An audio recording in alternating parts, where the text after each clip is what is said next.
একদিকে প্রকাশ্যে ইসরায়েলের হামলার বিরুদ্ধে কড়া ভাষায় নিন্দা, অন্যদিকে পেছনে পেছনে সেই ইসরায়েলকেই সহায়তা।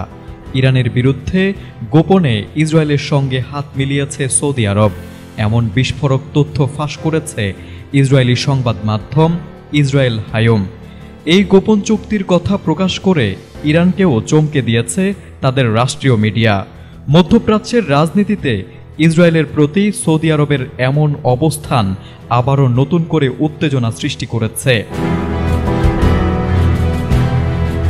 প্রতিবেদনে বলা হয়েছে, ইরান ইসরায়েল 12 দিনের ভয়াবহ সংঘর্ষের সময় ইরান থেকে ছোড়া ড্রোন ইসরায়েলের দিকে ধেয়ে যাচ্ছিল। তবে সৌদি বিমান বাহিনী হেলিকপ্টার পাঠিয়ে অনেক ড্রোন মাঝপথেই ধ্বংস করে দেয়। এসব ড্রোন ইরাক ও জর্ডান হয়ে ইসরায়েল লক্ষ্য করে আসছিল, কিন্তু সৌদি আরব তা ঠেকিয়ে দেয় যাতে ইসরায়েল ক্ষতিগ্রস্ত না হয়।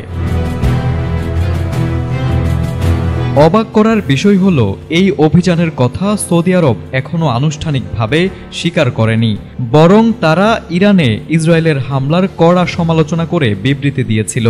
আগে সৌদি কর্মকর্তারা বলেছিলেন, ইরানে কোনো হামলার জন্য তারা নিজেদের আকাশসীমা খুলে দেবে না, কিন্তু বাস্তবে ঘটেছে ঠিক তার উল্টো।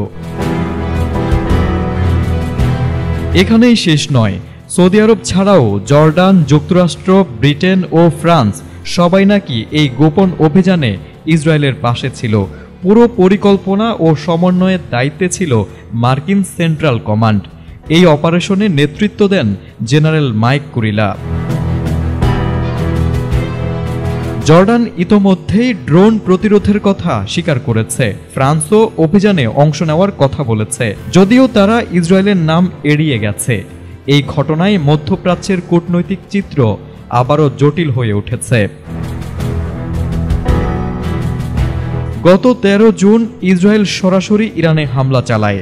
এতে নিহত হন ইরানের গুরুত্বপূর্ণ সামরিক কর্মকর্তা ও বিজ্ঞানীরা। এর এক সপ্তাহ পর যুক্তরাষ্ট্র ইরানের পারমাণবিক স্থাপনায় হামলা চালিয়ে যুদ্ধে জড়িয়ে পড়ে। এরপর 24 জুন ডোনাল্ড ট্রাম্প ঘোষণা দেন, ইরান ও ইসরায়েল যুদ্ধবিরতিতে পৌঁছেছে। তবে ইসরায়েল ও সৌদি আরবের এই অদৃশ্য জোটের খবর সামনে আসতেই মধ্যপ্রাচ্য জুড়ে তৈরি হয়েছে তীব্র উত্তেজনা।